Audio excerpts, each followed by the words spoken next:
Please, I need help. My caregiver told me to stay quiet, but I can't anymore. She was 79 years old. Her wrists were covered in fingerprint-shaped bruises. Her heart medication had been replaced with vitamins 4 months ago. Her bedroom door locked from the outside every night. Her life savings, $53,000, gone. She hadn't been outside her own house in 7 months. Her caregiver said if she told anyone, she'd die alone in a nursing home where nobody remembered her name. Today, Dorothy Hargrove stopped believing that lie. Today, she walked 6 blocks on a heart that could stop at any second. She walked into a biker bar, looked 9 Hell's Angels dead in the eyes, and begged strangers to save her life. If this story moves you, subscribe now, follow to the very end, and comment the city you're watching from. I want to see how far her voice can reach. The door of Red's Roadhouse Diner didn't swing open so much as it surrendered. A hand, thin, shaking, knuckles swollen with arthritis, gripped the metal handle and pulled with everything it had left. Which wasn't much. Dorothy Hargrove was 79 years old, and she had just walked 6 blocks in the September heat, on a heart that hadn't received real medication in 4 months. She stood in the doorway, breathing hard, gripping the frame to keep from falling. In the back corner, 9 men sat around 2 pushed-together tables, leather vests, patches, the winged death's head of the Hell's Angels stitched across their backs. They were laughing about something. Low, easy laughter. The kind that comes from men who've known each other long enough that silence is comfortable, and nobody needs to explain the joke. Dorothy didn't hesitate. She walked straight toward them. Every step cost her something. Her hip ground bone against bone. Her knees sent fire up through her thighs. Her heart stuttered and skipped in her chest. A bird trapped in a cage with no rhythm and no medication to steady it. But she kept walking, because she had nowhere else to go, no one else to ask. And 191 days of silence had finally become heavier than fear. She stopped at the edge of their table. The largest man looked up. His name was Axel. Real name, James Mercer. 54 years old. Hands the size of dinner plates. Gray streaking through a thick blonde beard. He had buried his own mother in a care facility 6 years ago, found by a janitor, dead for 2 days before anyone checked. He carried that weight every single day of his life. Dorothy's voice came out barely above a whisper. "Please, I need help. My caregiver told me to stay quiet, but I can't anymore." The laughter died. 9 pairs of eyes turned toward this woman standing before them like she had crossed a desert to reach water. Axel stood immediately, 6'5", every inch of him moving with a gentleness that contradicted everything about his size. "Ma'am, sit down. Take my seat." The other bikers shifted without a word. They formed a wall around the booth, a barrier between this trembling woman and the rest of the world. Dorothy sank into the vinyl seat. Her hands wouldn't stop shaking. She pressed them flat on the table, willing them to be still, but they refused. They had been shaking for 7 months. They had forgotten how to stop. Axel knelt beside the booth so his eyes were level with hers. "I'm Axel. These are my brothers. You're safe here. Tell me what happened." Dorothy looked at him. Looked at all of them. Leather and tattoos and scars and patches that most people crossed the street to avoid. Everything about these men should have terrified her. But their eyes were kind. And Dorothy Hargrove had spent 79 years learning to read eyes. "My husband Jack used to say something," she whispered. "He said sometimes the most dangerous-looking men are the safest people in the room." "Smart man," Axel said. He was, Dorothy's voice cracked.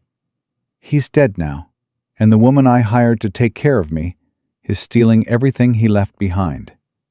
She pulled up her sleeve. The bruises were impossible to miss.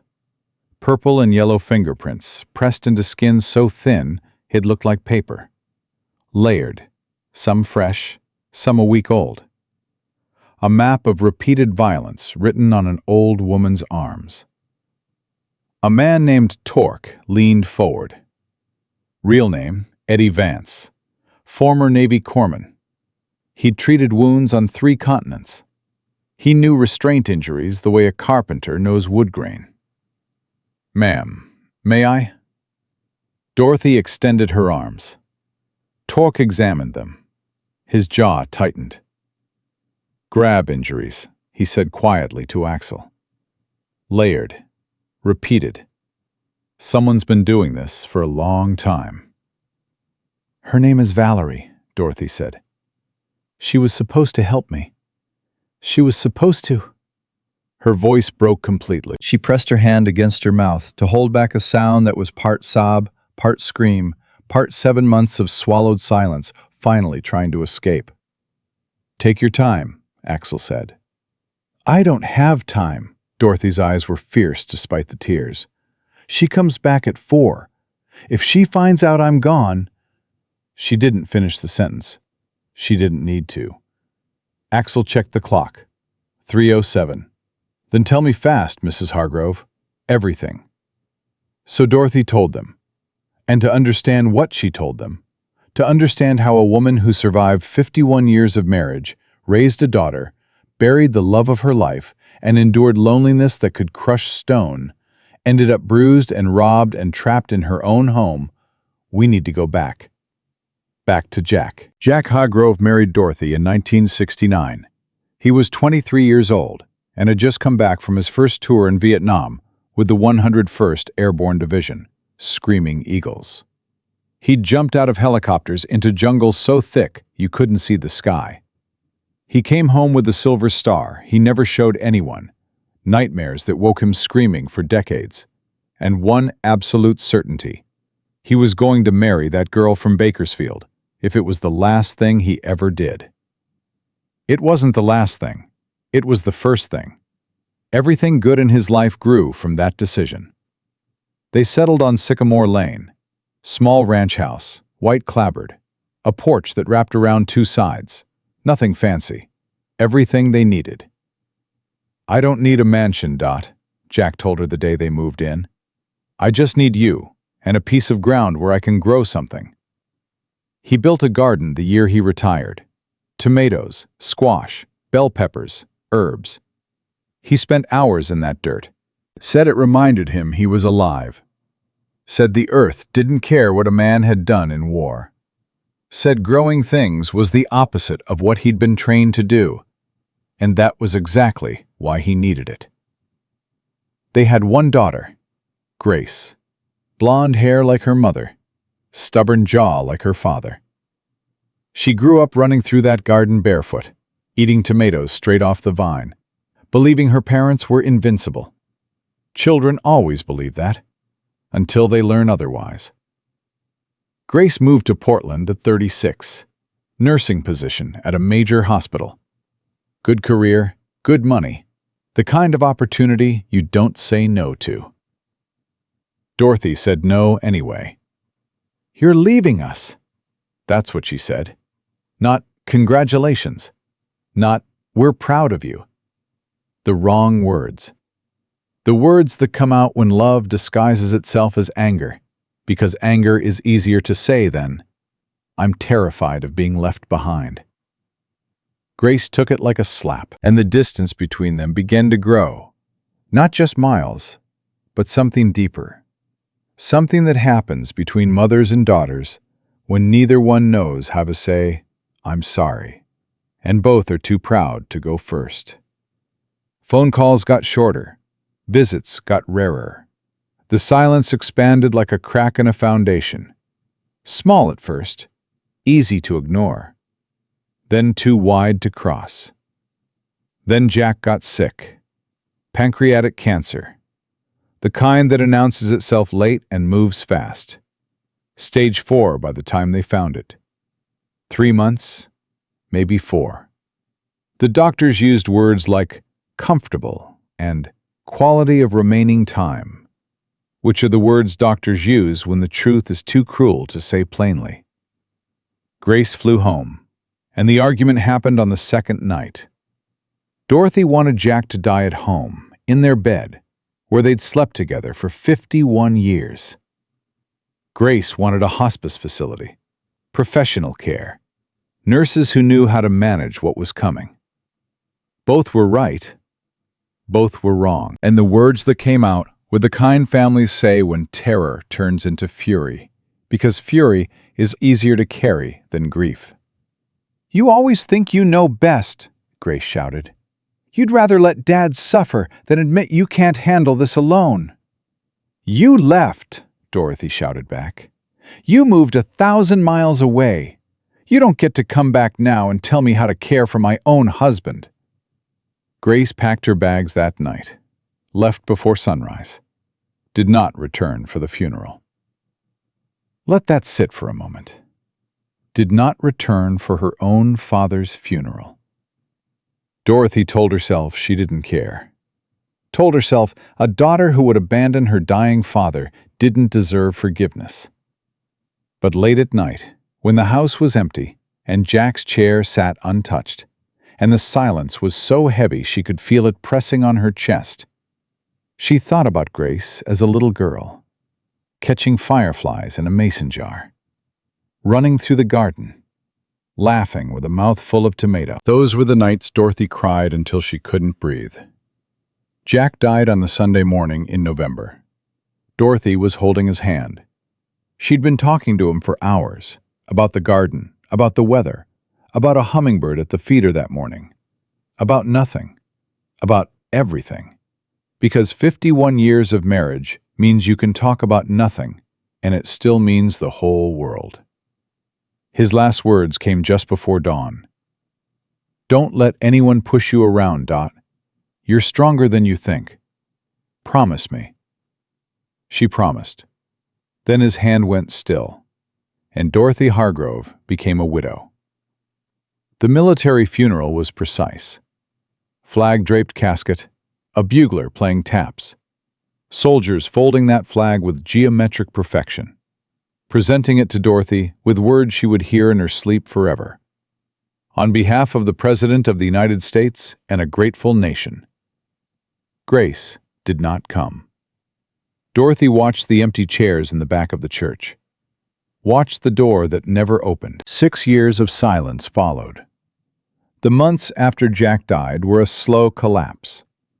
Cooking for one person after 51 years of cooking for 2. Medications she forgot without Jack to remind her. Appointments she couldn't get to because Jack had always driven. The loneliness wasn't an emotion. It was a physical thing. A weight on her chest that got heavier every morning and crushing by night. The neighbors noticed. They saw Dorothy wandering in the yard at odd hours, standing at the mailbox, staring at nothing, talking to plants that had been dead for months. "Someone should do something," the neighbor across the street told her husband. But no one did. Because that's how it works. Everyone sees, no one acts. Everyone assumes it's someone else's problem. Jack's military pension, $3,400 a month, kept Dorothy alive financially. But money couldn't fix the forgetting. Couldn't fix the midnight kitchen visits with no memory of getting out of bed. Couldn't fix the awful, suffocating truth that she was alone in a house built for 2. So Dorothy made a decision. The most dangerous decision of her life, though she didn't know it yet. She decided to hire help. The agency was called Golden Years Home Care. Their website was polished. Smiling caregivers, 5-star reviews, photos of happy elderly clients in sunlit rooms. Dorothy called on a Monday. Her hand shook as she dialed. Asking for help felt like admitting Jack was really gone. like admitting she really couldn't do this alone. "We have someone wonderful for you," the cheerful voice said. "Her name is Valerie Thornton. Certified, experienced, outstanding references. She can start Thursday." Dorothy hung up the phone and felt something she hadn't felt in months. Hope. A dangerous feeling, hope. Because it opens you up, makes you vulnerable, makes you trust. Valerie Thornton arrived Thursday morning at 8 o'clock sharp. Silver Toyota Camry, light blue scrubs, warm smile, blonde hair in a neat bun. 37 years old. Pretty in a way you'd forget 5 minutes later. The kind of face designed to be forgettable, which is useful when you don't want people remembering you. "Mrs. Hargrove," Valerie said, extending her hand, "it's such a pleasure to meet you." The first month was everything Dorothy had prayed for. Valerie arrived each morning with the sun.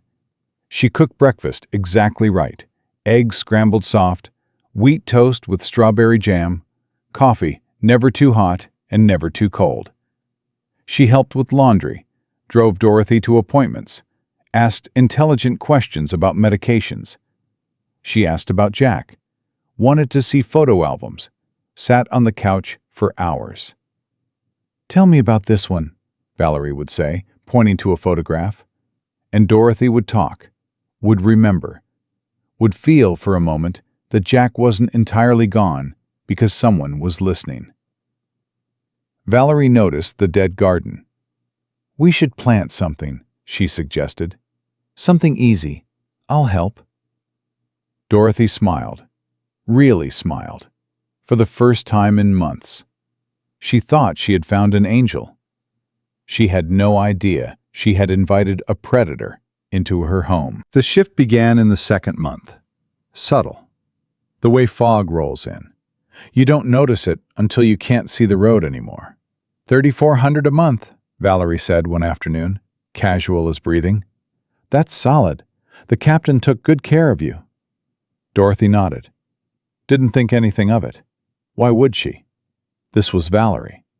Valerie who made her eggs just right. Valerie who listened to stories about Jack. Then came the word that changed everything. "You don't need to call Grace," Valerie said the next week. "She's got her own life in Portland. You don't want to be a burden, do you?" Burden. That word landed in Dorothy's chest like a stone dropped into still water.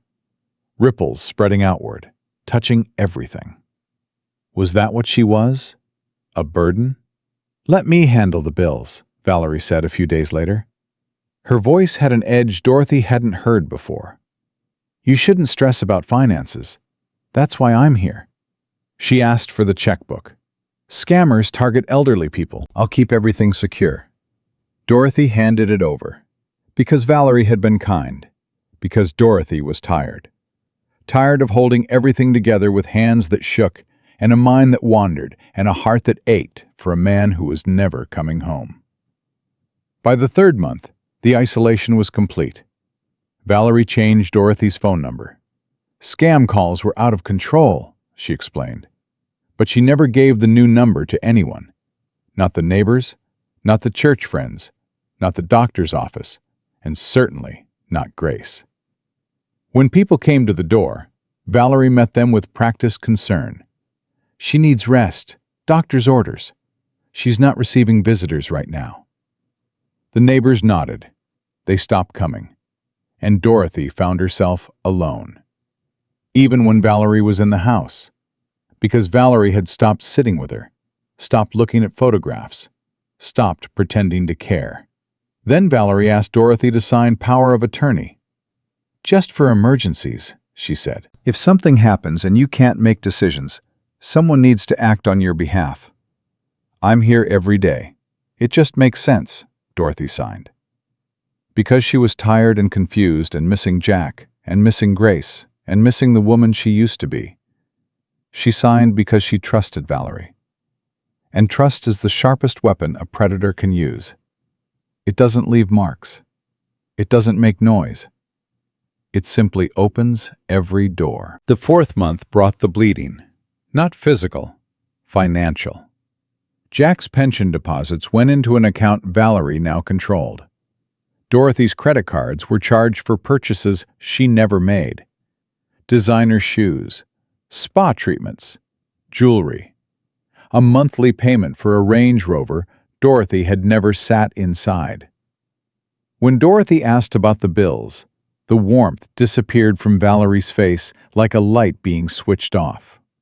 "I'm managing your finances. That's what you hired me to do. Don't you trust me?"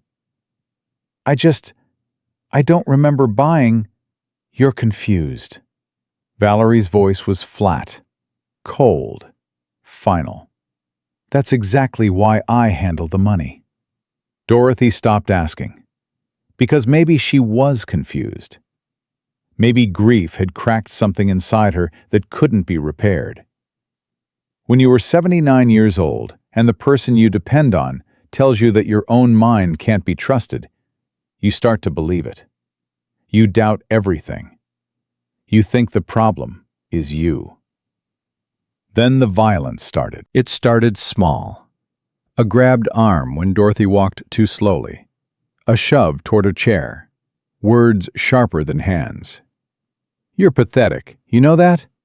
Can't even take your own pills without someone telling you." And then the day Dorothy asked one question too many. She was sitting at the kitchen table. She'd found a bank statement crumpled in the trash. The numbers were wrong. The balance was too low. Far too low for someone who received $3,400 every month and spent almost nothing. "Valerie," Dorothy said, her voice trembling, "where is my money going?" Valerie's hand shot across the table, grabbed Dorothy's wrist, squeezed until Dorothy cried out. "Stop asking about money." "You're hurting me," Dorothy whispered. Valerie squeezed harder. Then she reached across the counter, picked up the prescription bottle, held it above her head, out of reach. "These pills keep your heart beating, Mrs. Hargrove. Without them, your heart could just stop. Please, I need those." Then stop asking questions. That same week, a lock appeared on Dorothy's bedroom door. On the outside. She heard the drill, heard metal scraping against wood. When she asked, Valerie smiled. That cold, thin smile that had replaced the warm one. "For your own safety, you wander at night." But Dorothy didn't wander. She lay in bed staring at the ceiling, listening for the click of a lock that controlled whether she could leave her own room. Every night it clicked shut. Every morning it clicked open. Valerie's face in the doorway. "Good morning, Mrs. Hargrove. Time to start another day." The threats became explicit. "If you tell anyone, they'll put you in a home. Is that what you want? To die alone in a facility where nobody knows your name?" Dorothy thought about Jack, how he wanted to die at home. The idea of dying in a nursing home, surrounded by strangers, forgotten, invisible, was worse than anything Valerie could do. So Dorothy stayed quiet, day after day, week after week, watching her savings drain through bank statements she wasn't supposed to see. Hiding bruises under long sleeves, sleeping behind a locked door, swallowing pills that she didn't yet know were fake. "Who's going to believe you?" Valerie said one evening, leaning close enough that Dorothy could smell her perfume. Expensive perfume, bought with Dorothy's money. A confused old woman? Or a licensed professional? And Dorothy believed her. Because when you are 79 years old, and the world has already started treating you like you're invisible, you believe the person who tells you that you are.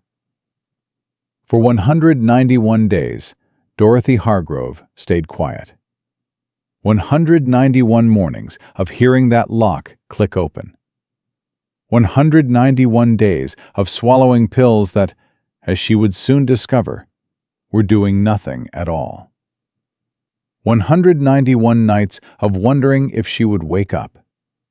And then, on day 192, she found something in the garage that changed everything. Something that turned fear into rage. Something that sent a 79-year-old woman walking 6 blocks on a bad heart to ask 9 strangers in leather vests for help.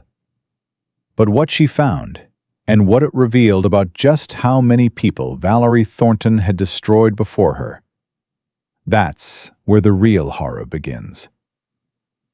It was the 7th month when Dorothy found the garage. She hadn't gone out there in weeks. Valerie kept the door locked, said the concrete was uneven, said Dorothy would fall and break a hip and end up in a hospital where nobody would visit her. But that afternoon, Valerie left early for what she called errands. The same errands that always ended with new shopping bags and charges on credit cards that didn't belong to her. Dorothy tried the garage door.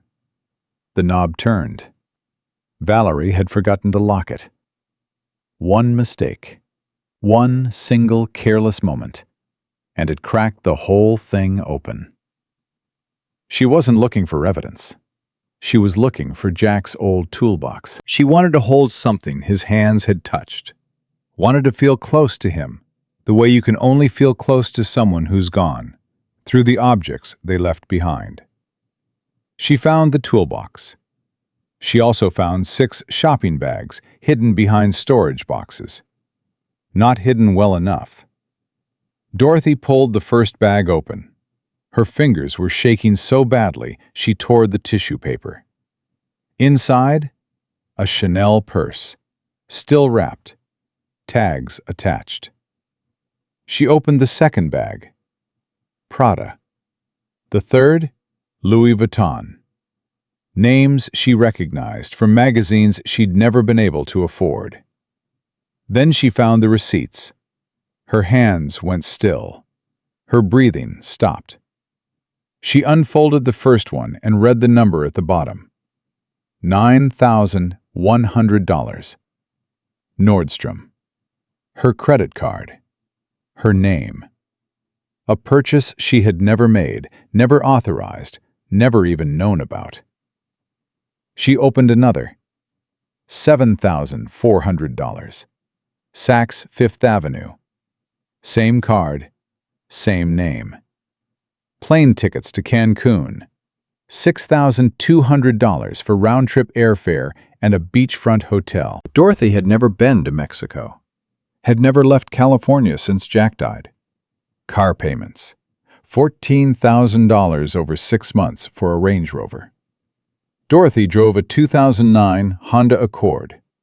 Or she used to, before Valerie told her the DMV required retesting and that she'd failed. Dorothy had never taken any test.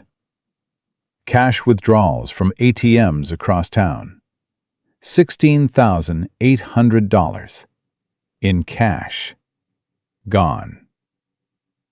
Dorothy sat on the cold garage floor and added the numbers. Added them again because the total couldn't be right.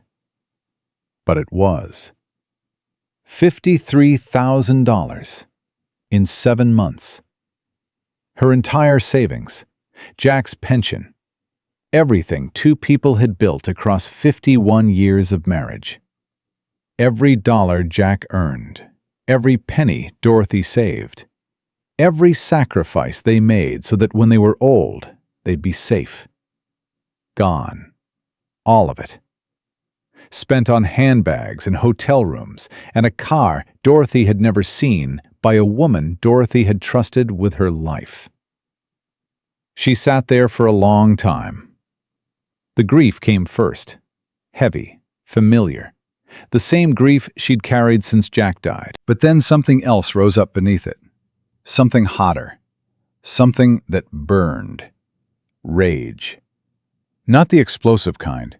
Not the kind that screams and throws things. The quiet kind. The kind that sits in your chest like an ember and waits.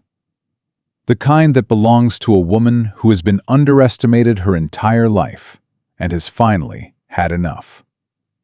Dorothy put the receipts in her cardigan pocket. She put the bags back exactly where she found them. She went inside. She sat in Jack's chair, and she waited. But she wasn't done, because that night After Valerie locked the bedroom door and the house went quiet, Dorothy did something she hadn't done in months. She thought clearly. Her medication, the pills she took every morning, the metoprolol that kept her heart from racing, from stuttering, from stopping. She'd been taking it for years. Small, round, pink. The pills in her bottle were white, oval, different. She had noticed weeks ago, had mentioned it to Valerie. These look different. New manufacturer, Valerie said without looking up. Same medication, different company. Happens all the time. Dorothy had believed her. Why wouldn't she? Valerie managed her prescriptions. Valerie picked them up from the pharmacy. Valerie handed her the pills every morning with a glass of water, and that smile. But now, sitting in the dark behind a locked door with $53,000 in stolen receipts in her pocket, Dorothy didn't believe anything anymore. The next morning, when Valerie left to run her errands, Dorothy went straight to the living room computer, the one Valerie told her not to touch. "You'll confuse yourself," Valerie always said. "The internet is full of scams targeting people your age." Dorothy turned it on. Her fingers were clumsy on the keyboard. She hadn't used a computer in months. She typed in the markings on the pills, the letters and numbers stamped into the white oval surface. The search results loaded. Generic multivitamins, store brand, $4.99 for a bottle of 200. Dorothy stared at the screen, read it again, read it a third time. Her hands were shaking so violently she knocked the mouse off the desk. Multivitamins. For 4 months, Valerie Thornton had been feeding her multivitamins instead of heart medication. Dorothy's arrhythmia, her blood pressure, conditions that required daily medication to keep her alive, managed with nothing but store-brand supplements and lies. She could have died at any moment. Any morning could have been her last. Her heart could have simply stopped in her sleep, and Valerie would have called 911, put on her concerned voice, and told the paramedics that poor Mrs. Hargrove had been declining for months. Natural causes. Tragic, but expected, and no one would have questioned it. Because who questions an old woman's death? Who orders an autopsy when a 79-year-old widow with a known heart condition dies in her sleep? Nobody. That's who. Dorothy closed the computer, walked to the bathroom, looked at herself in the mirror. Really looked. The face staring back at her was thin, gaunt. Dark circles under eyes that used to sparkle when Jack made her laugh. Bruises she could trace with her finger, like a map of every time she'd asked a question Valerie didn't want to answer. "She's trying to kill me," Dorothy said out loud. Her voice sounded foreign in the empty house, like it belonged to someone else, someone she used to be. "She's going to let my heart stop, and then she's going to take whatever's left and disappear." For 3 days, Dorothy carried this knowledge inside her like a bomb. She swallowed the fake pills every morning because Valerie watched her take them. Smiled when Valerie smiled. Said thank you when Valerie brought her toast. Played the part of the confused, grateful old woman because that was the role that kept her alive. But at night, behind the locked door, she planned. She couldn't call the police. Valerie had changed her phone number.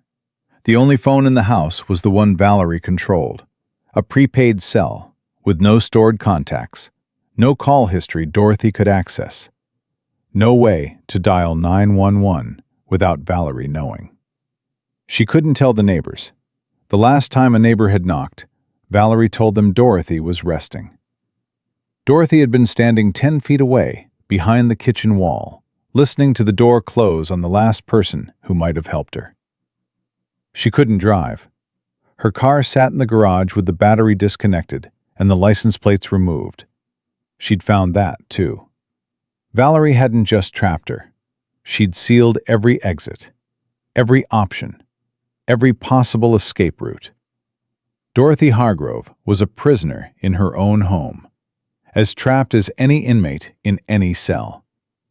Except her jailer wore scrubs and a smile, and called her Mrs. Hargrove, in a voice that used to sound like kindness, and now sounded like a cage door closing. And then, on the morning of day 192, something happened that Dorothy hadn't planned for. She was sitting in Jack's chair. Valerie was in the kitchen, on the phone, voice low. Dorothy wasn't supposed to hear. But the house was small, and Valerie had gotten careless the way people do when they've been winning for too long.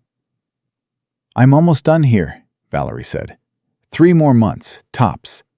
The pension's still coming in. I've got the accounts routed. When I'm finished, I'll close everything out and move on." A pause. Then Valerie laughed. "She doesn't suspect anything. She's barely functioning. Half the time she doesn't know what day it is." Another pause, longer this time. No family. Daughter's been gone for years. Nobody's checking on her. She's perfect." Dorothy's hands gripped the arms of Jack's chair so hard her knuckles went white. Not from fear. Not anymore. From something else entirely. "She's perfect." That's what Valerie said. Like Dorothy was a product, a target. A thing to be used up and thrown away. Close everything out and move on. Move on to where? Move on to whom? How many Dorothy Hargroves had there been before? How many would come after? Dorothy thought about Jack, about the promise she'd made to a dying man at dawn. "Don't let anyone push you around, Dot." She thought about Grace, her daughter in Portland, probably wondering why her mother's number was disconnected. Probably thinking the silence was intentional. Probably thinking her mother had given up on her. She thought about the locked door and the fake pills and the bruises on her wrists and the $53,000 and the phone call she'd just overheard. 3 more months. That's how much time she had left. 3 months until Valerie closed everything out. And Dorothy understood exactly what that meant. Valerie would stop even the pretense of vitamins, would stop feeding her, would let the house go dark and Dorothy's heart go still, and walk away clean because dead women don't testify. Day 192. Valerie left at 8:10 in the morning, said she'd be back by 4. Dorothy moved. She went to the hallway table, the drawer where she used to keep her address book, the old leather one with Jack's careful, square handwriting inside. She'd assumed Valerie had taken it, like everything else. But it was still there, pushed to the back, buried under newspapers. Missed. Dorothy's hands trembled as she opened it. Jack's handwriting hit her like a fist to the chest. "In case of emergency," across the top. Names, numbers, army buddies, neighbors. Grace. She grabbed the phone, dialed Grace's number. Automated voice. Disconnected. She tried the neighbors. No answer. One after another, the numbers rang into nothing. Each failed call was a door slamming in her face. Dorothy sank into Jack's chair, picked up his photograph from the side table, that serious young face in the dress uniform. She traced his jaw with her finger. "What do I do, Jack? Who do I tell?" And then she remembered. 3 days earlier, Valerie had driven past Red's Roadhouse Diner on the way to the pharmacy. Dorothy had looked out the window and seen motorcycles in the parking lot. 9 of them. Chrome catching sunlight. And on the riders' backs, leather vests with a winged skull. Hell's Angels. She remembered something Jack told her years ago. A buddy from his unit, a man named Rawlings, had come home from Vietnam broken. The VA turned him away, lost his paperwork, Forgot him the way governments forget the men they send to war. A group of bikers stepped in, made sure the VA kept its promises, made sure Rawlings got what he earned. Sometimes the people who look the most dangerous are the safest people you'll ever meet, Jack had said. They understand loyalty.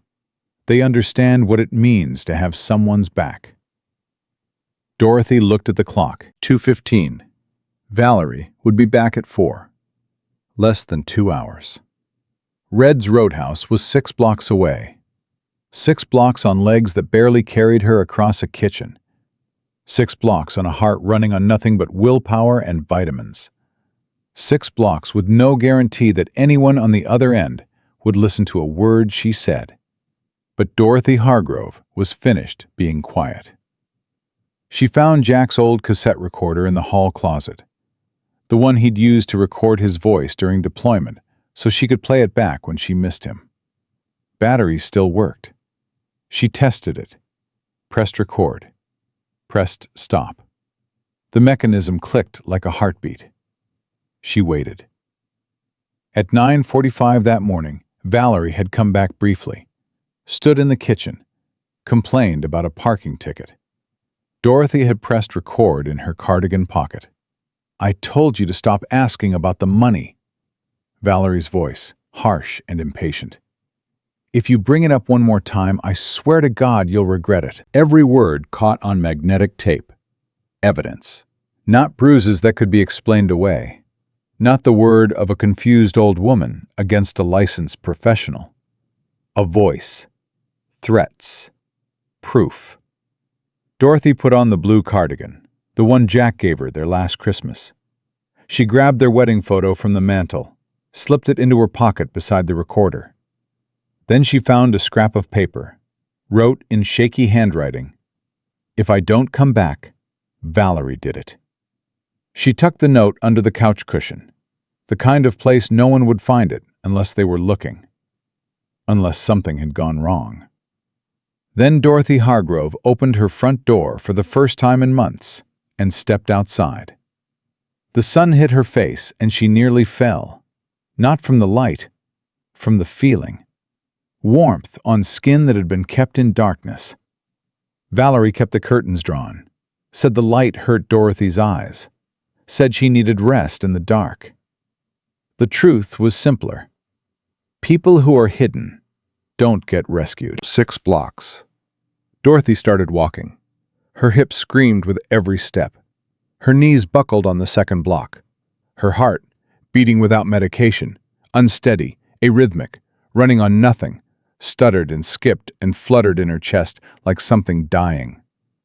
She stopped twice, leaned against a fence, breathed, waited for the dizziness to pass, thought about turning back, thought about Jack, kept walking. 4 blocks. 5. The pain was extraordinary. The kind of pain that makes your vision narrow to a tunnel. The kind that begs you to sit down and give up and let someone else fight this fight. But there was no one else. There had never been anyone else. That was the whole problem. The diner appeared ahead. Low building. Motorcycles out front. 9 of them. Still there. Dorothy stopped at the door, her hand on the handle. Through the glass, she could see them. Men in leather vests, laughing, eating. What if they didn't believe her? What if they called Valerie? What if this was the last mistake she ever made? She thought about the note under the couch cushion. If I don't come back, Valerie did it. She thought about 3 more months. She thought about Jack's voice, clear as the day he said it. Don't let anyone push you around, Dot. You're stronger than you think. Dorothy pulled the door open, walked inside, walked straight to the back corner where 9 men sat around 2 tables, and said the words that would save her life. Please, I need help. My caregiver told me to stay quiet, but I can't anymore. 9 men looked up. 9 men saw an old woman with trembling hands and bruised wrists and a heart that could stop at any moment. 9 men who had been taught by the world to be feared saw something in Dorothy Hargrove's eyes that made every single one of them stand up. And one of them, a man named Roach, who sat at the far end of the table and hadn't said a word yet, was about to discover that this trembling woman's dead husband had saved his father's life in a burning vehicle in Vietnam in 1968. That the debt he'd carried his entire life was standing right in front of him, wearing a faded blue cardigan and asking for help. But Dorothy didn't know that yet. All she knew was that for the first time in 191 days, someone was listening. And she was never going to be quiet again. Axel didn't move for a long time after Dorothy finished talking. He sat there, hands flat on the table, staring at the bruises on her wrists, like he was reading a language he understood too well. The diner had gone completely silent. A woman at a nearby table was crying into her napkin. Her husband had stopped eating, fork frozen halfway to his mouth. Then Axel spoke, low, controlled. The kind of voice that belongs to a man who has learned the hard way what happens when rage goes unmanaged. Mrs. Hargrove, what time does Valerie come back? 4 o'clock, usually. Sometimes earlier. Axel checked the clock. 3:07. 50 minutes. He looked at his brothers. Slider, what are we looking at legally? Slider, real name Garrett Hale, leaned forward. 46 years old. Former detective with the Kern County Sheriff's Department. 12 years carrying a badge before the politics made him walk away. He'd left the department, but never the instincts. Those instincts were firing hard right now. Mrs. Hargrove, you said you found receipts. Do you have them? Dorothy reached into her cardigan pocket, pulled out folded papers. Her hand shook as she smoothed them flat on the table. Slider picked up the first one. His expression changed with each receipt. Hardened, set like concrete. $9,100 at Nordstrom. $7,400 at Saks. Plane tickets. Car payments. He put them down. These are felonies. Financial exploitation of a dependent adult. We're talking serious prison time. He looked at Axel. This isn't some amateur scam. This is methodical, calculated. She had a system. And the medication, Torque said. He hadn't taken his eyes off Dorothy's wrists since she'd shown them. You said she replaced your heart pills with vitamins. Dorothy nodded. Multivitamins. I looked them up on the computer. 4 months, maybe longer. I don't know when she switched them. Torque's jaw clenched so tight, a muscle jumped in his cheek. Metoprolol. That's what you were prescribed? Yes, for my arrhythmia. My cardiologist said without it. Without it, your heart could go into atrial fibrillation at any time, Torque finished. You could stroke out. You could go into cardiac arrest in your sleep. This isn't neglect, Axel. This is attempted murder. You pull someone's heart medication and replace it with sugar pills. You're trying to kill them. Period. The word hung in the air. Murder. Dorothy flinched. Hearing someone else say it out loud made it real in a way her own thoughts hadn't. She'd known it in her gut for weeks. Known it the way you know something terrible before your mind lets you fully believe it. But hearing a former Navy corpsman say the word murder in a diner booth on a Wednesday afternoon, that was different. That was confirmation. She's going to let me die, Dorothy said quietly. I heard her on the phone. She said 3 more months. Then she's closing everything out and moving on. Moving on to who? Axel asked. I don't know, but she said it like she'd done it before. Like I wasn't the first. Slider and Axel exchanged a look. The kind of look that doesn't need words.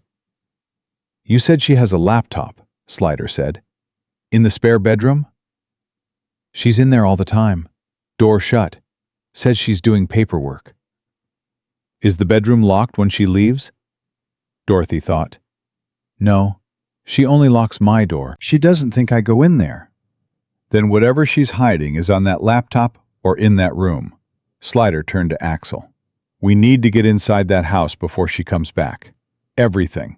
Medication bottles, bank statements, the lock on the bedroom door, all of it needs to be documented. At the far end of the table, a man who had been silent through the entire conversation suddenly spoke. His name was Roach. Real name, Curtis Caldwell, 57 years old.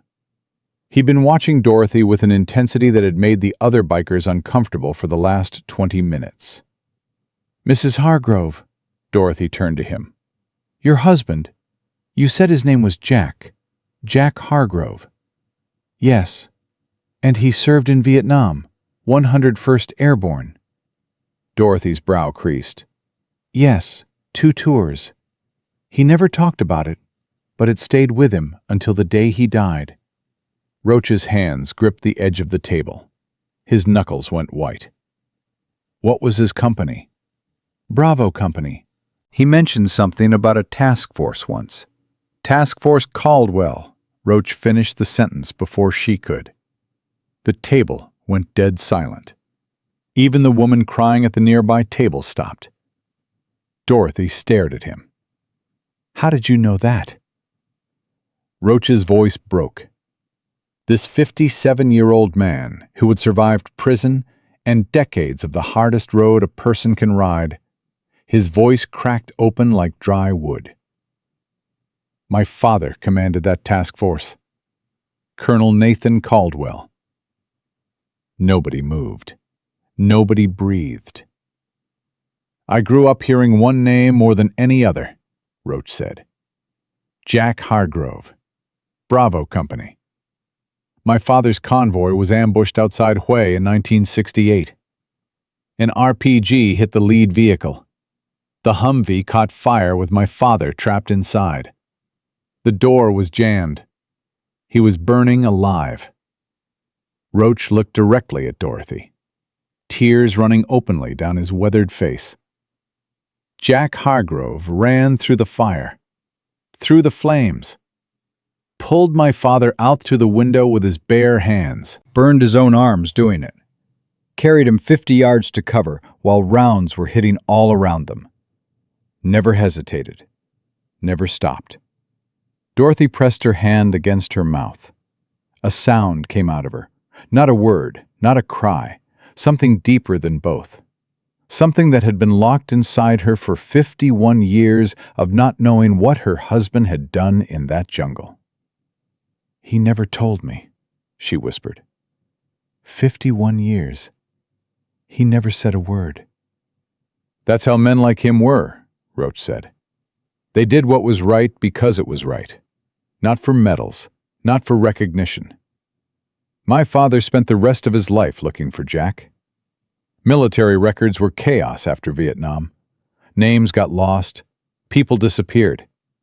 He never found him. He died 8 years ago, still telling that story. Still grateful. Still looking. Roach reached across the table and took Dorothy's hands in his scarred, calloused hands. He held them the way you hold something precious, something breakable, something sacred. Mrs. Hargrove, your husband saved my father's life, which means he saved everything. My father's marriage, his children, me. My whole life exists because Jack Hargrove ran into fire. He squeezed her hands gently. I owe your husband a debt I can never repay. And that means right now, in this diner, that debt belongs to you. He looked at Axel. This woman is under my personal protection. Whatever she needs, whatever it takes, whatever it costs, we handle this. Today. Axel nodded slowly. What had started as helping a stranger had become something else entirely. A debt that stretched across 56 years. a promise made in fire and blood in Vietnam, now being called due in a California diner. "Mrs. Hargrove," Axel said, "we're going to your house. We're documenting everything. And when Valerie walks through that front door, she's going to find out what happens when you hurt someone who matters to people like us." Dorothy looked at these 9 men, tears on her face, Jack's wedding photo in her pocket, a cassette tape with a predator's voice on it. And for the first time in 191 days, something that felt like hope. "Let's go," she said. "It might be safer if you wait here," Axel started. "No." The word came out like iron hitting stone. "This is my fight. This is my house. Jack taught me you don't send someone else to fight your battles. You stand beside them." She looked at Roach. "Your father was burning in that vehicle. Jack didn't wait outside while someone else pulled him out. He went in himself." Roach smiled through his tears. "She's right, Axel." Axel studied her for a long moment, saw something in her eyes he recognized. The same steel he'd seen in his own mother before the system broke her. Dorothy Hargrove wasn't broken. Not yet. Not ever, if he had anything to say about it. "All right, you come with us. But you stay close." They moved fast. Roach called Sheriff Daniels from the parking lot. The sheriff was 20 minutes out. They couldn't wait. Valerie could come back early. Axel drove the lead, Dorothy in the passenger seat of his F350. The motorcycles followed, engines rumbling in formation. Dorothy sat with her hands in her lap, watching her own street appear through the windshield. "You okay?" Axel asked. "I walked away from this house as a prisoner 3 hours ago," Dorothy said. "I'm coming back as something else." Axel parked 2 houses down. Motorcycles in behind him, engines off. "Here's the plan," he said. "We go in, document everything. Don't touch anything we don't have to. Photographs only. If Valerie shows up early, we don't engage physically. We call the sheriff and hold position." "And if she runs?" asked Hawk. Real name, Nathan Price. "Then we make sure she doesn't get far." Dorothy walked toward her own home, her keys in her hand.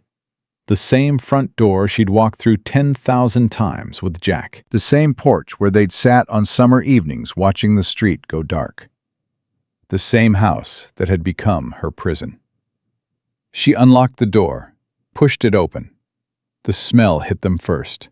Stale air, closed windows. The scent of a house where someone has stopped living and started merely surviving. Torque went straight to the kitchen. Medication bottles lined up on the counter like soldiers. He opened the first one, poured pills into his palm.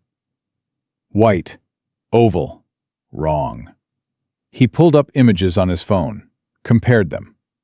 Multivitamins, every single bottle, all fake. He photographed everything. Every bottle, every pill, every label. "This woman was going to let you die, Mrs. Hargrove. There's no other way to read this." Slider moved to the bedroom. The deadbolt on the outside of the door stopped him cold. He ran his fingers over the installation marks in the wood. Fresh screws, clean drill holes. Professional installation on a lock designed to keep a 79-year-old woman caged in her own bedroom. He photographed everything, then moved to the closet. Bank statements, credit card bills, receipts. He spread them across the bed, working methodically. $53,000 confirmed, he said. And look at this. Transfers to accounts in 3 different states. She's been layering the money, moving it around to make it harder to trace. This isn't someone who got greedy. This is someone who's done this before and knows exactly how to cover tracks. Hawk checked Valerie's bedroom. Expensive clothes in the closet, tags still on. Boxes from high-end stores stacked in the corner. a laptop on the desk, and on the nightstand, a leather planner. He opened it, flipped through the pages, then stopped. His face changed. "Axel, come here." Axel crossed the room. Hawk held the planner open. A date circled in red. 3 months from now. Next to it, written in neat handwriting, Hargrove, pension, $3,400 per month. An arrow pointing down to enough, exit, move on. Below that, 2 other names, each with dollar amounts, each with dates, each with one word written beside them. Completed. She had an exit strategy, Hawk said. She was going to drain the accounts and vanish. But look at the other names. She's done this before. Margaret Odom, Robert Kessler. Both marked completed. Slider took the planner, read the entries. His face went gray. Margaret Odom, age 82, and Robert Kessler, age 77. He looked up. Both listed as completed, both with financial figures next to their names. He paused. I'd bet everything I own that these people are dead. Dorothy heard this from the hallway. She leaned against the wall. Her legs almost gave out. "There were others," she whispered. "Before me. She's done this before." "And she would have done it again after you," Slider said. "You weren't the last name on her list, Mrs. Hargrove. You were just the next one." In the garage, Roach found Dorothy's Honda Accord under a tarp. Battery disconnected, license plates removed. Every escape route sealed, every option eliminated. Back inside, Dorothy pushed open Valerie's bathroom door, and there, on the counter, lined up in a neat row, prescription bottles. Dorothy's name on every label. The real pharmacy. The real medication. Full bottles, untouched. Dorothy picked one up, opened it. Pink pills, small, round. Real metoprolol. "She had my medication the whole time," Dorothy said. Her voice was steady now, terrifyingly steady. The kind of calm that comes after fear has burned through everything and left only certainty behind. "She watched me every single morning swallow those fake pills. She watched me get weaker. She kept my real medicine in her own bathroom, like a trophy." Torque photographed the bottles, held them next to the fakes from the kitchen, side by side. The evidence was irrefutable. 3:48. Hawk's voice cut from the living room, tight, urgent. "White Toyota Camry, turning onto Sycamore Lane." She was early. Everything moved at once. Axel took command. "Roach and Hawk, back door. Slider, front. Torque, stay with Mrs. Hargrove. Nobody leaves this house." "I'm not hiding," Dorothy said. Axel looked at Roach. Roach shook his head. "Let her. She's earned this." The Camry pulled into the driveway. Through the window, they watched Valerie step out, shopping bags in hand. Saks Fifth Avenue. More purchases made with a dead man's pension, a dying woman's savings. The front door opened. Valerie stepped inside, took 2 steps, and stopped. 9 men in leather vests stood in her living room, the winged death's head on every back.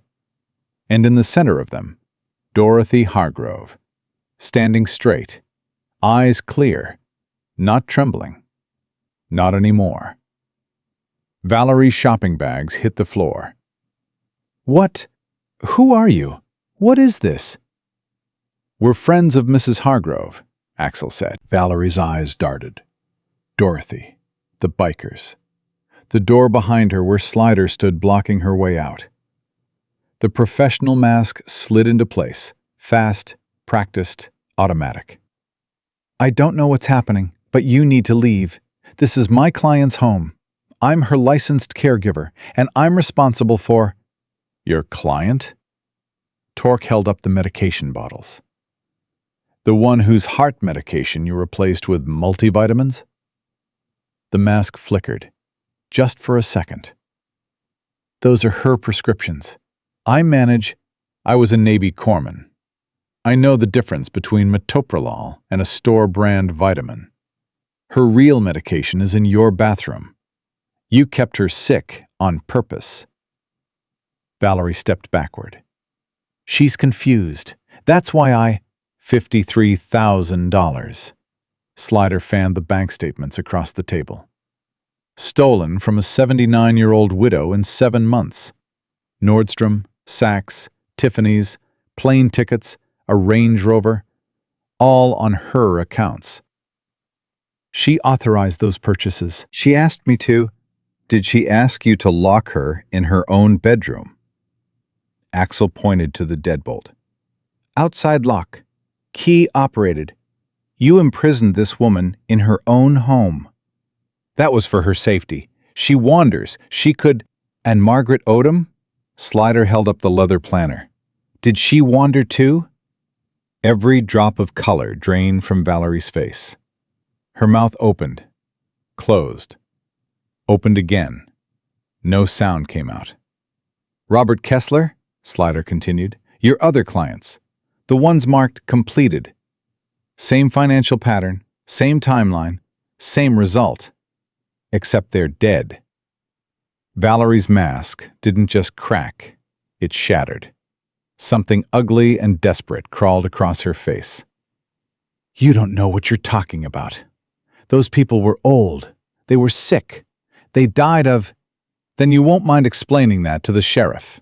He's on his way. Valerie bolted. Not toward the front where Slider stood. Not toward the back where Roach and Hawk waited. She ran for the kitchen, the side door to the garage. But Dorothy was standing in her path. 5'3", 79 years old, arthritic, heart condition. A widow who had survived 191 days of captivity in her own home. Standing in the kitchen where this woman had grabbed her wrists and withheld her medication and told her she was worthless and crazy and old. Get out of my way! Valerie's voice was a snarl. No pretense left. No warmth. No mask. Just the animal underneath. You stupid old woman. You have no idea what you've... I know exactly what I've done. Dorothy's voice did not shake, not even slightly. I asked for help. She reached into her cardigan pocket, pulled out Jack's cassette recorder, pressed play. Valerie's own voice filled the kitchen. I told you to stop asking about the money. If you bring it up one more time, I swear to God you'll regret it. Every threat, every word, captured on a dead soldier's tape recorder. Valerie's face went white. You recorded me. Dorothy stopped the tape. Jack always said a good soldier documents everything. Roach appeared behind Valerie, Hawk beside him. Nowhere left to run. Sirens, growing louder, blue and red lights flashing through the windows. 2 vehicles pulled up outside. Sheriff Daniels, and behind him, a woman in a blazer.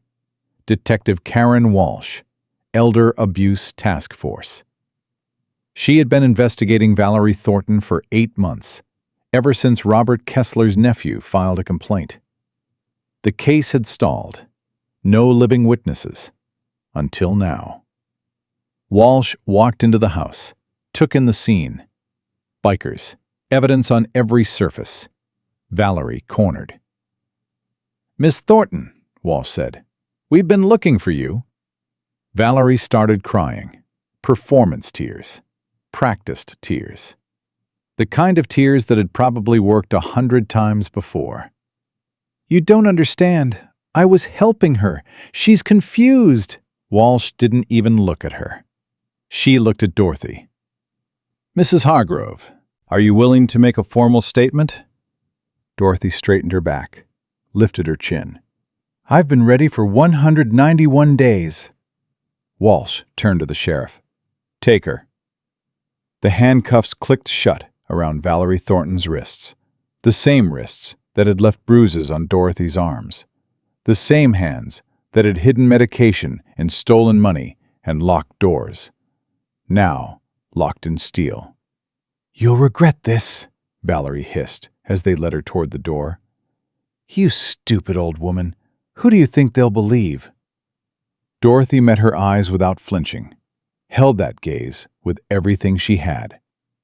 "I think they'll believe the tape recording, the bank statements, the fake pills, the lock on my bedroom door, and the testimony of 9 witnesses who found bruises on my wrists."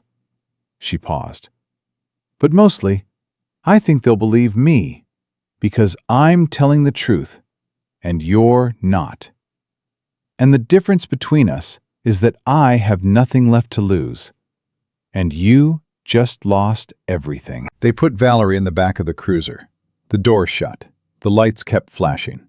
Neighbors gathered on the sidewalk, watching the woman they'd trusted being led away in handcuffs from a house where their neighbor had been held captive for 7 months while they looked the other way. Dorothy stood on her own porch. Her hands weren't shaking anymore. Axel stood on one side, Roach on the other. 9 men in leather vests forming a wall around a 79-year-old woman who had just done the bravest thing most of them had ever witnessed. Roach looked at her. "Jack would be proud, Dot." Dorothy touched the wedding photo in her pocket, felt the edges of it against her fingers, felt Jack there with her, in the photo, in the garden he'd planted, in the promise she'd kept, in the courage she'd found when everything told her to stay quiet. "I know he would," she said, "because I'm proud of myself, and I haven't been able to say that in a very long time." The cruiser carrying Valerie Thornton hadn't even turned the corner before Axel handed Dorothy his phone. "There's one more thing you need to do," he said. "We found her number in your address book, the one Valerie didn't know about. Jack wrote it down." Dorothy looked at the screen. Grace's number, her daughter's number, copied from Jack's careful handwriting into Axel's contacts. 10 digits that held 6 years of silence, 6 years of regret, 6 years of words neither of them could take back. Her thumb hovered over the call button. What if she doesn't answer? Dorothy's voice was barely audible. She had just faced down the woman who stole everything from her without flinching. She had stood in front of 9 Hell's Angels and a sheriff and a predator in handcuffs with steel in her spine. But this, calling her own daughter, terrified her more than all of it combined. "Then you call again," Axel said. "And again, until she picks up." Dorothy pressed call.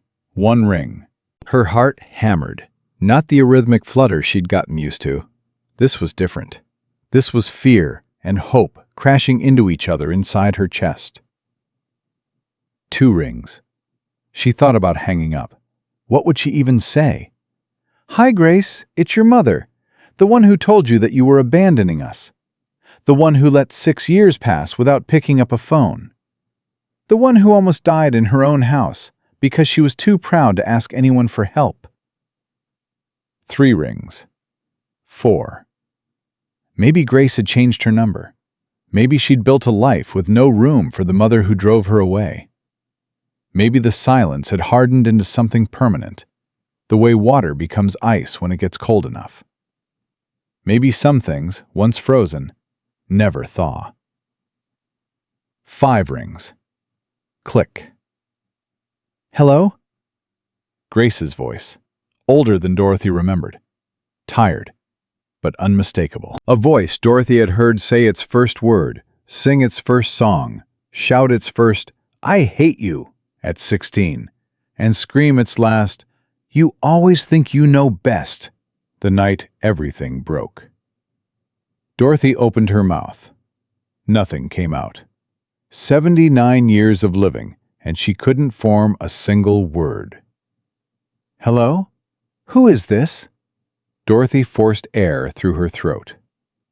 "Grace." A whisper, barely there. "It's Mom." Silence. 5 seconds.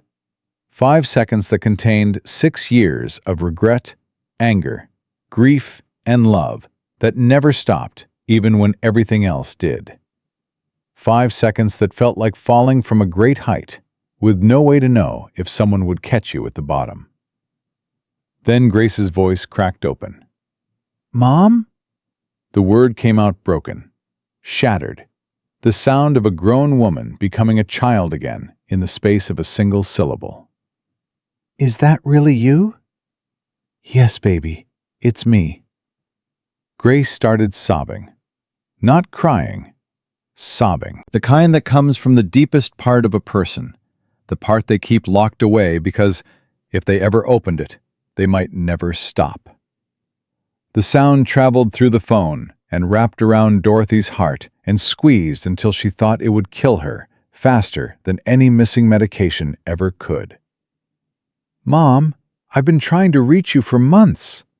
Grace's words tumbled over each other, crashing together like waves. "Your number was disconnected. I sent letters. They all came back. I called the neighbors. Nobody answered. I thought—" Her voice broke again. "I thought you didn't want to hear from me. I thought you'd never forgive me for missing Dad's funeral. I thought you decided I was dead to you." Dorothy's legs gave out. She sat down on the curb, didn't care that the concrete was cold, didn't care about the neighbors watching, didn't care about anything except the voice of her daughter on the other end of a phone line that should have been opened 6 years ago. "Grace, listen to me. Something happened." And Dorothy told her. Everything, compressed, essential. Valerie, the money, the pills, the lock, the bruises, the 191 days, the bikers, the arrest. She told it fast because Grace needed to know, and she told it steady because she was done being the confused old woman everyone expected her to be. When she finished, Grace was quiet for so long, Dorothy thought the call had dropped. Then, "I'm coming, tonight. There's a red-eye from Portland. I can be there by morning." "Grace, you don't have to—" "Don't." Grace's voice was steel now. The same steel Dorothy had found in herself that morning. The same steel Jack had carried his whole life. It ran in the family. It had always run in the family. They'd just forgotten. "Don't you dare tell me I don't have to." 6 years, Mom. 6 years I wasted being angry about things that don't matter anymore. Dad is gone. I can't fix that. I can't take back missing his funeral. But you're still here. You're alive, and I'm coming home." Dorothy smiled. Not a small smile. Not a polite smile. A real one. The first in 191 days. "I'll be here," she said. "I'm not going anywhere." "Promise me," Grace said. And the words hit Dorothy so hard she nearly dropped the phone. Because those were Jack's words. The exact words. "Promise me." "I promise, baby. I promise." They talked for an hour. Grace told her about Portland, about her job, about the twins, Lily and Sam, 11 years old, Dorothy's granddaughters. The granddaughters she had never met because pride and pain had built walls higher than love could climb. "They're going to love you," Grace said. "I've told them everything about you and Dad, about the garden, the house. They ask about you all the time." Dorothy closed her eyes. 2 girls she had never held, never read to, never watched blow out birthday candles. 11 years of their lives gone because she'd been too proud to call first, too hurt to forgive first, too stubborn to admit that the argument about hospice and funerals was never really about hospice or funerals. It was about terror. Terror of losing Jack. Terror of losing each other. Terror that love wasn't strong enough to survive the worst thing that ever happened to them. "I've missed so much," Dorothy whispered. "Then we stop missing things," Grace said. "Starting now." That night, Axel drove Dorothy to Harbor House, a small cottage 2 towns over, run by a woman named Teresa Morales, former social worker. She'd escaped her own predator years ago and spent the rest of her life building doors for other women to walk through. "You're safe here," Teresa said. "Valerie doesn't know this place. She can't reach you." Teresa showed Dorothy to a small bedroom, clean sheets, a window facing a garden, and the lock on the door, a real lock, one that worked from the inside. Dorothy tested it. The bolt clicked. She stood there for a long time with her hand on that lock, feeling its weight. For 7 months, someone else had controlled her door, decided when she could leave her own room, when she could use her own bathroom, when she could walk through her own house. Now she controlled it. Such a small thing, such a tiny, ordinary thing that most people never think about. And it was everything. That night, Dorothy Hargrove slept. Really slept. 9 hours without fear, without listening for footsteps, without wondering if her heart would stop before morning. When she woke, sun was coming through the window, and her hands weren't shaking. Axel picked up Grace from the airport the next morning. She walked through the arrivals gate carrying nothing but a backpack and 6 years of regret. She looked like a younger version of Dorothy. Same blonde hair, same stubborn jaw, same eyes that held more pain than they showed. At Harbor House, Grace walked into the common room. Dorothy sat by the window with a coffee cup in her hands. For a moment, neither moved. 6 years of silence filled the space between them, heavy as concrete, thick as the walls Dorothy had been trapped behind. Then Grace crossed the room in 4 steps and wrapped her arms around her mother so hard they both nearly fell. "I'm sorry, Mom." Grace's voice was muffled against Dorothy's shoulder. "For everything. For leaving. For the things I said. For missing Dad's funeral. For every single day I didn't try harder to find you." Dorothy held her daughter. Held her the way she'd held her as a baby. The way she'd held her when she scraped her knees in the garden.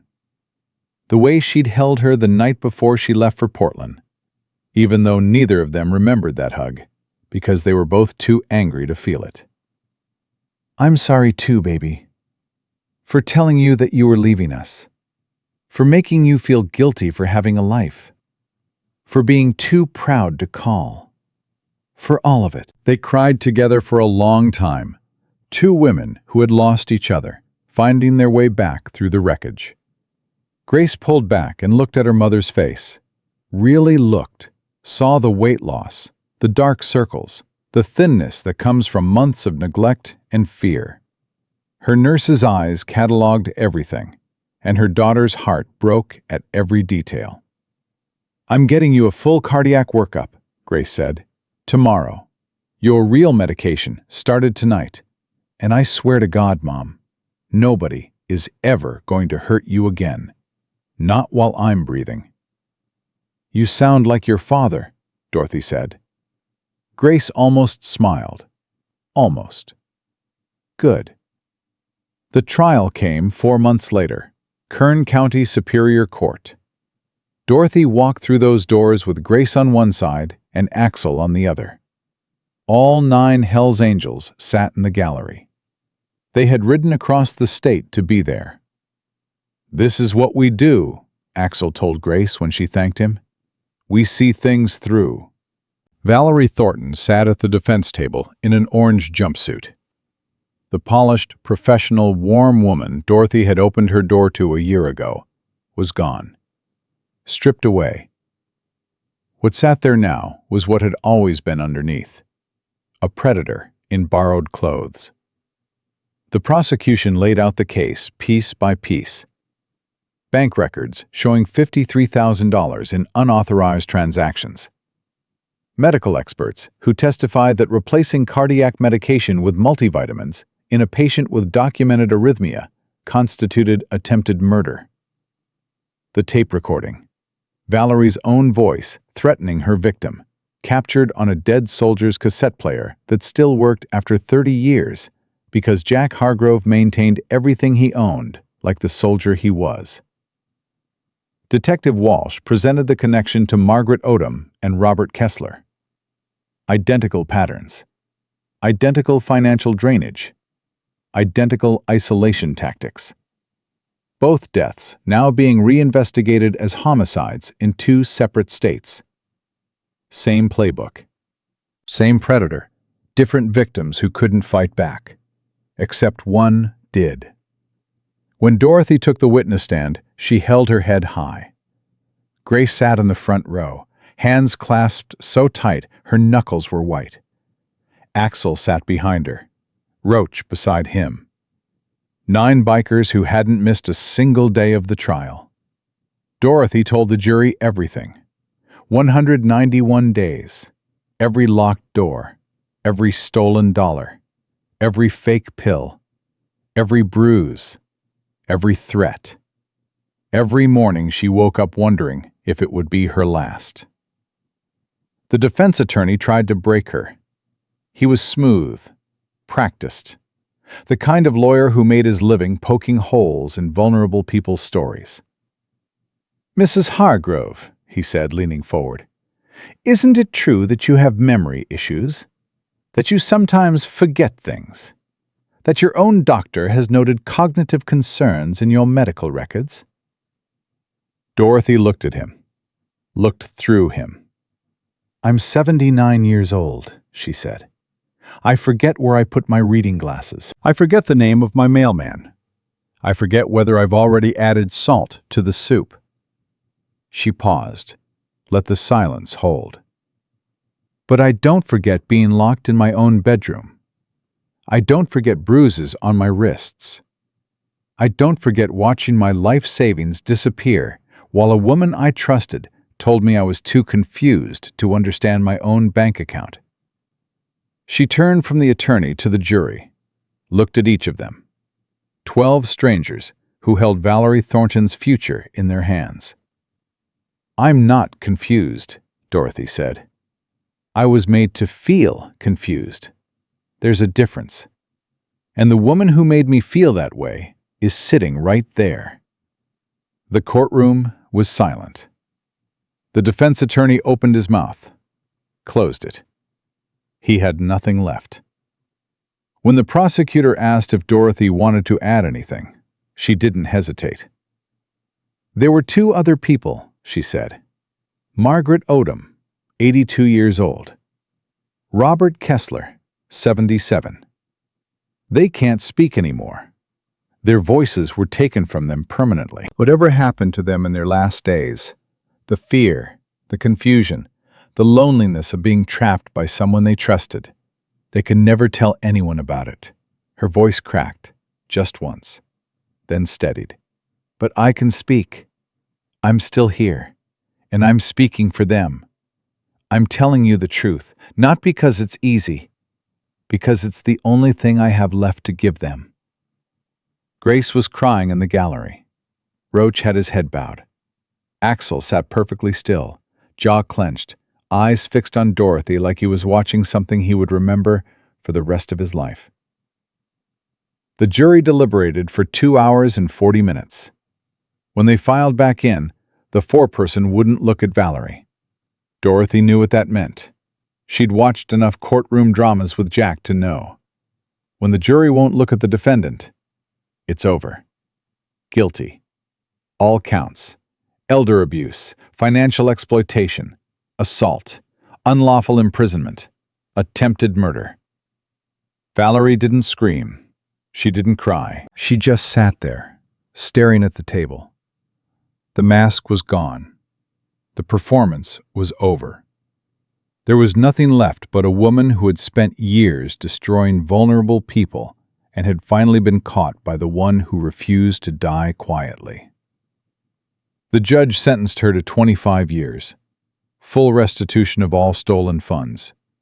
And if the investigations into Margaret Odom and Robert Kessler resulted in murder charges, and the prosecutor promised they would, those would be added. You preyed on the most vulnerable people in our society, the judge said. People who trusted you with their health, their finances, their safety. You betrayed that trust in the most calculated, callous way this court has ever seen. You stole a woman's money. You endangered her life. You imprisoned her in her own home. And you would have done it again. He looked at Dorothy. The courage it took for Mrs. Hargrove to come forward.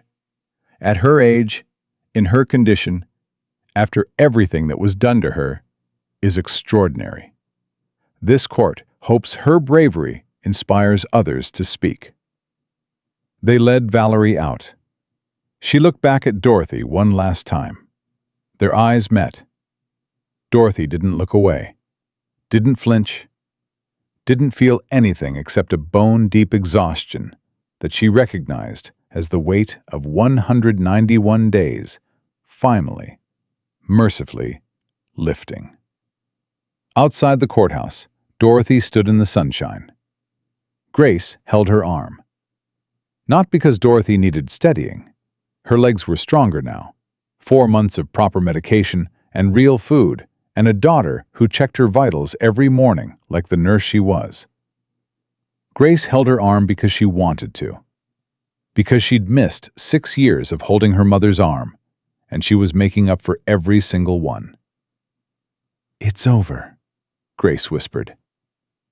Dorothy looked at the sky, thought about Jack, about the flag on the bookshelf, about the garden they'd planted together, and the life they'd built, and the promise she'd made him at dawn on a Sunday morning in November. "Don't let anyone push you around, Dot."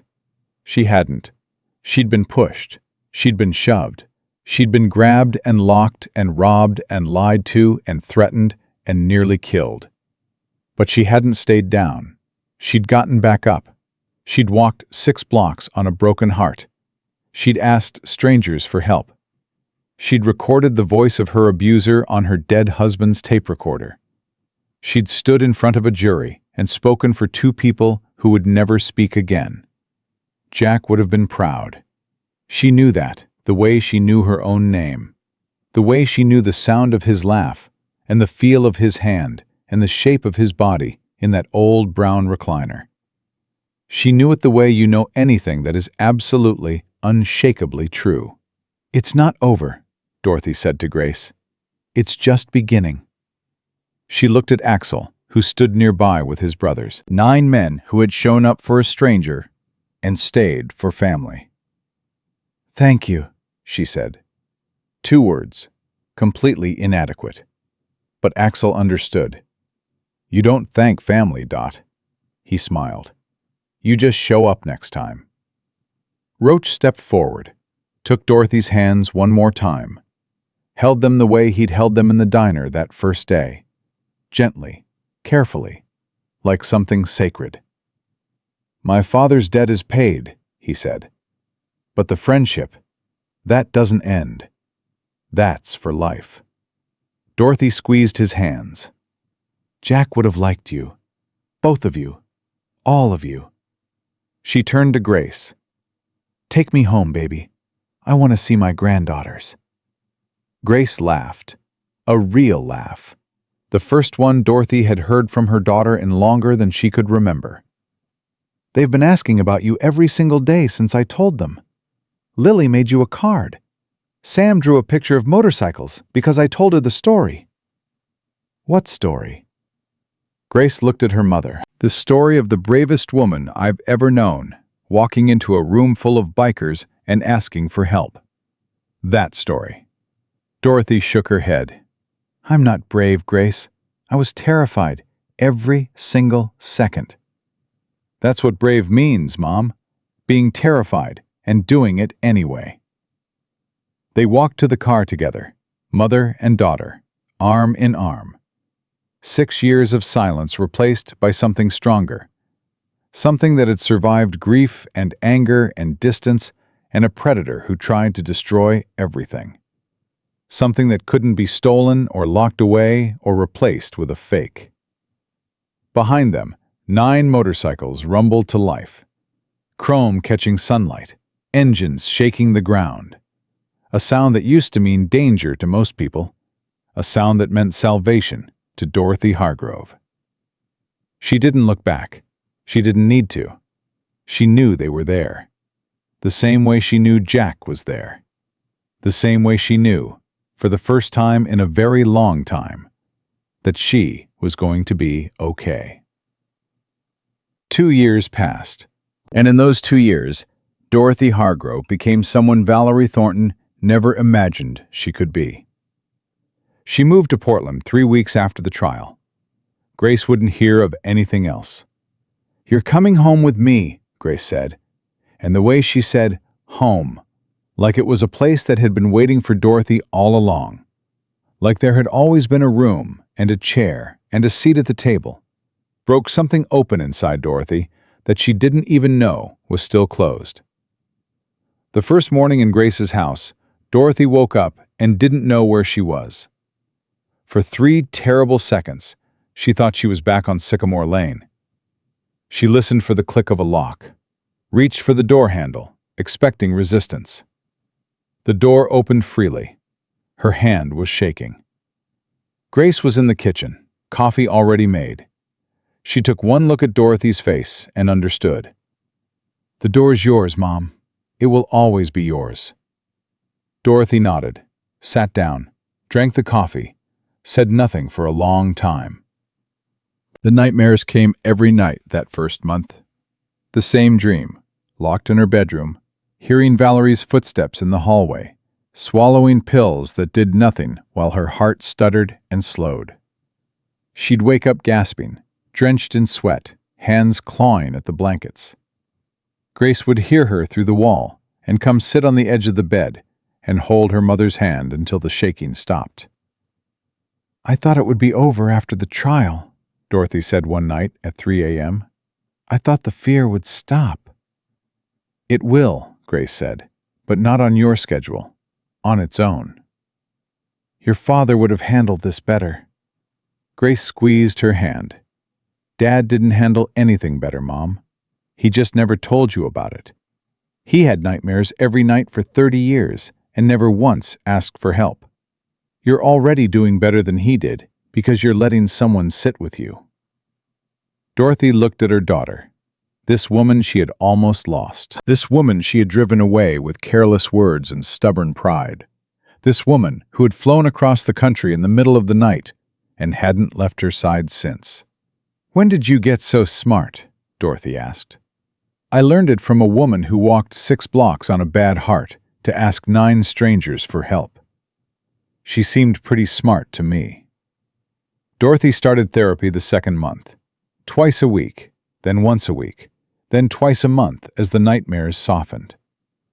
Her therapist was a woman named Dr. Reeves, 63 years old, silver-haired, direct in a way that reminded Dorothy of Jack. "You're carrying survivor's guilt," Dr. Reeves told her during their 4th session. "Not just from Valerie, from Jack's death, from the 6 years you lost with Grace, from the feeling that you should have known sooner, fought harder, been smarter." "I should have," Dorothy said. "Should have what? Been immune to a professional predator who had done this at least twice before? Outsmarted a woman who spent her entire career learning how to manipulate isolated elderly people?" Dr. Reeves leaned forward. "Dorothy, you didn't fail.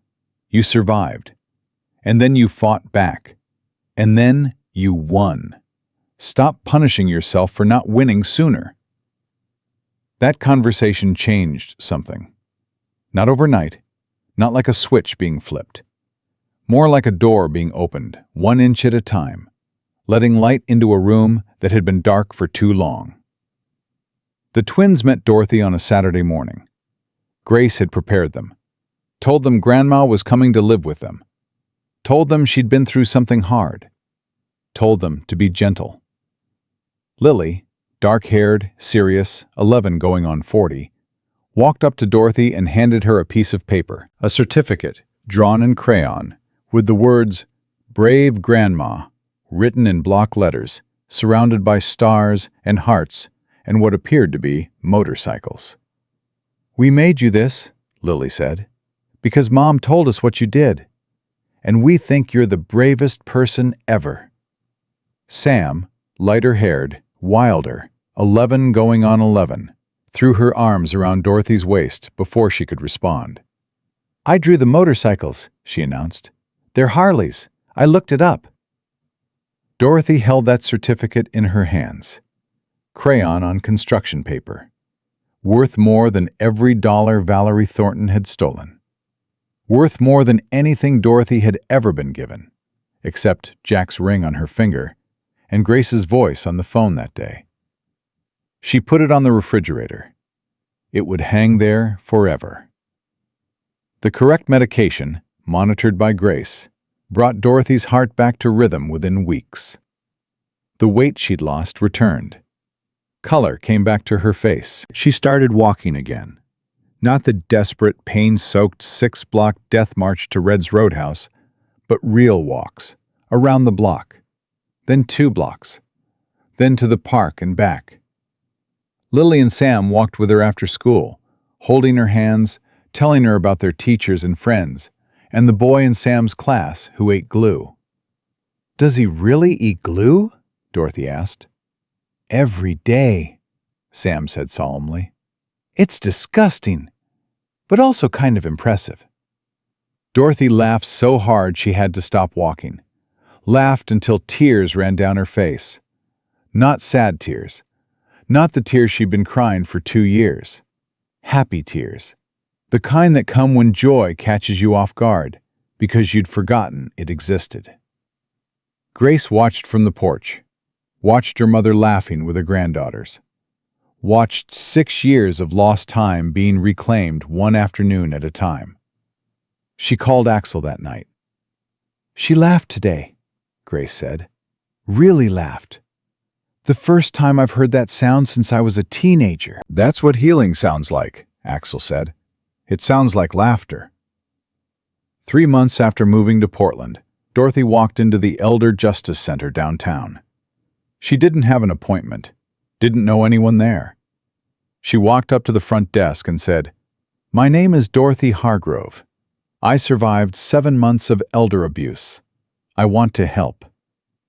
They put her on the abuse hotline the following week, trained her, gave her a headset and a desk and a phone that connected to people in the darkest moments of their lives. The first call destroyed her.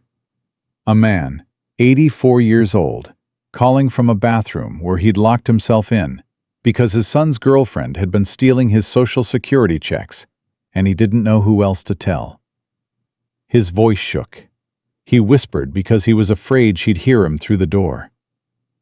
Dorothy listened, and she heard herself, heard every terrified whisper she'd swallowed for 191 days, heard the shame and confusion and helplessness of a person who has been made to believe they are too old, too confused, too worthless to deserve help. "Sir," Dorothy said, "I'm going to tell you something, and I need you to believe me. I was where you are, locked in a room, money stolen, afraid to speak. I thought nobody would believe me. I thought I was too old to matter." "What happened?" the man asked. "I asked for help, and help came. It's coming for you too. Right now, stay on the line with me." She stayed on the phone for 45 minutes. Police were dispatched. The man was safe by nightfall. Dorothy hung up, walked to the bathroom, and cried for 20 minutes. Then she washed her face, went back to her desk, and took the next call.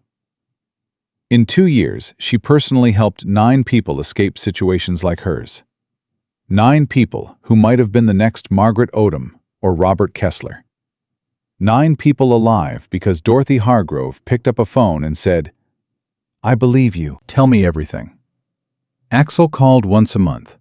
Video calls where Dorothy showed him the garden, the tomato plant from Bakersfield, transplanted to Portland, growing taller and heavier with fruit every season. And Axel showed her whatever motorcycle he was rebuilding. They talked about nothing important. Weather, food, Lily's school play, Sam's science project about volcanoes that erupted baking soda all over Grace's kitchen floor. "She's grounded until college," Grace shouted from the background. "She's a scientist," Dorothy shouted back. "Scientists make messes." Roach called too. Long conversations about Jack, about Vietnam, about the ambush outside Hue, and the young soldier who ran through fire because it was the right thing to do, and never told a soul. They were building a bridge between two families connected by a debt paid in blood 56 years ago. And they were discovering that the bridge was stronger than either of them expected. "I found something," Roach told Dorothy one afternoon. "In my father's papers. After he died, we boxed everything up. I finally went through it last month." "What did you find?" "A letter, written in 1969, addressed to Private First Class Jack Hargrove, Bravo Company, 101st Airborne. My father wrote it a year after the ambush, thanking him, telling him what his life meant, telling him that because of what Jack did, his son would grow up with a father." Roach's voice broke. "He never mailed it, couldn't find an address. It sat in a box for 55 years. "Read it to me," Dorothy whispered. Roach read it, every word, written by a man who almost burned to death in a jungle halfway around the world, to the man who pulled him out. A letter about courage and gratitude and the impossibility of repaying a debt that is measured in heartbeats and decades and children who exist because one person refused to let another die. Dorothy listened, and she felt Jack beside her. Not a memory, not a wish, a presence, as real as the dirt under her fingernails and the tomato plant growing in the sun, and the ring on her finger that she would wear until they put her in the ground. "Send me a copy," she said. "I want Lily and Sam to read it. I want them to know who their grandfather was." "He was the bravest man my father ever met," Roach said. "And you're the bravest woman I've ever met. It runs in the blood, Dot." The charity ride happened every September, organized by the Hells Angels. 250 motorcycles raising money for the Elder Justice Center. 250 riders who believed protecting the vulnerable wasn't a hobby. It was a calling. This year, Dorothy flew from Portland to Bakersfield to attend. She stood outside Red's Roadhouse as 9 familiar motorcycles pulled into the lot. The same sound she'd heard that Wednesday afternoon 2 years ago. The sound that saved her life. Axel walked over, hugged her. "Mrs. Hargrove, or should I call you Mrs. Portland now?" "Call me Dot. Jack did." They walked inside together. Dorothy sat in the same booth, Axel across from her. Same positions as the day that started everything. "You ever regret it?" Axel asked. "Walking in here?" Dorothy was quiet for a moment. "Every single day." Axel's face fell. Dorothy smiled. "I regret not doing it sooner. I had 191 days of hell because I was too scared to open that door, too convinced nobody would listen." She looked at him. "You weren't strangers, Axel. Not really. You were exactly what I needed. I just wish I'd been brave enough to find you on day 1 instead of day 192. Axel wiped his eyes. Didn't try to hide it. "You found us when you were ready. That's what matters." At the rally, Dorothy stood at a microphone in front of 250 riders and their families, and volunteers and reporters, and everyone who had gathered to hear the woman whose story had traveled further than she ever imagined. "I was 79 years old when I walked into that diner," she said. "I had bruises on my wrists, fake pills in my stomach, a heart that could have stopped at any moment. And I was convinced, absolutely convinced, that nobody on earth would believe me." She paused. Let the silence work. "My abuser told me I was too old, too confused, too worthless to save. And for 191 days, I believed her. I believed her because when you're 79 and alone, and the person you depend on tells you that your mind can't be trusted, you believe it. Because it's easier to believe you're broken than to accept that someone you trusted is destroying you. She looked at the crowd, held their eyes. But I was wrong. I asked 9 strangers for help, and every single one of them said yes. They didn't ask what I could give them. They didn't question whether I was worth their time. They looked at the bruises on my wrists, and they stood up. She found Grace in the audience. Lily and Sam beside her, holding signs that said, "Go brave, Grandma," in bright crayon letters. Roach stood in the back, arms crossed, nodding. Axel wiped his face with the back of his hand and didn't care who saw. "Age does not determine worth," Dorothy said. "Vulnerability does not mean weakness. And it is never, never too late to ask for help." She gripped the microphone tighter. "But I'm not just talking to victims today. I'm talking to everyone. To the neighbor who sees an elderly person disappearing behind closed curtains and thinks it's not their business. To the family member who stopped calling because life got busy. To the friend who noticed something wrong but assumed someone else would handle it." She thought about Sycamore Lane, the neighbors who saw, the neighbors who did nothing. Nobody else is going to handle it. You are. You're the one who sees. You're the one who asks. You're the one who answers. Because the next Dorothy Hargrove is out there right now, behind a locked door, swallowing fake pills, being told she's too confused to matter. And she's waiting for someone to care enough to notice. Dorothy straightened her shoulders. 81 years old, survivor, advocate, grandmother, every inch of her alive. When someone asks for help, you answer. When someone can't ask, you ask for them. That's not charity. That's not kindness. That's what it means to be human. And I know that because 9 men on motorcycles taught me. Standing ovation. Every person in that parking lot on their feet. Grace sobbing. Lily and Sam waving their signs. Roach giving a military salute, the same one he would have given Jack. Axel standing in the back of the crowd, tears running into his beard. Not clapping because his hands wouldn't work. Just standing there, watching a woman who had walked into his diner 2 years ago, barely alive, and was now standing at a microphone, setting the whole world on fire. After the rally, Dorothy and Axel and Roach sat on the curb outside Red's Roadhouse, eating ice cream like 3 old friends who had earned the right to do nothing for a while. The sun was going down, the sky turning colors Dorothy had forgotten existed during those months behind drawn curtains. "Jack would have been proud of you, Dot," Roach said. "He would have been proud of all of us," Dorothy said. She looked at the Hells Angels patch on Axel's vest.